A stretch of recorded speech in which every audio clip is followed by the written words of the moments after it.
અમદાવાદ ખાતે સર્જાયેલ વિમાન અકસ્માત બાદ સમગ્ર દેશમાં શોકની લહેર છે, ત્યારે વડોદરા જિલ્લાના શિનોર ખાતે શ્રદ્ધાંજલિનો કાર્યક્રમ કરવામાં આવ્યો.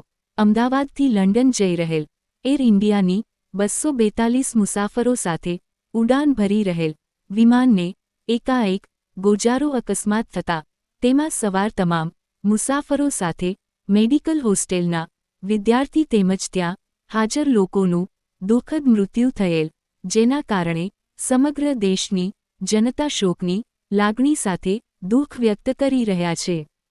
ત્યારે આજ રોજ વડોદરા જિલ્લાના સિનોર ખાતે અમદાવાદમાં સર્જાયેલ વિમાન દુર્ઘટનામાં જીવ ગુમાવનાર તમામના આત્માને શાંતિ મળે તેવા હેતુથી સિનોર બસ સ્ટેન્ડ ખાતે શ્રદ્ધાંજલિનો કાર્યક્રમ રાખવામાં આવેલ હતો, જેમાં મોટી સંખ્યામાં શિનોર ગામના આગેવાનો, વડીલો, યુવાનો દ્વારા મીણબત્તી પ્રગટાવી 2 મિનિટનું મૌન રાખી શ્રદ્ધાંજલિ પાઠવવામાં આવી હતી.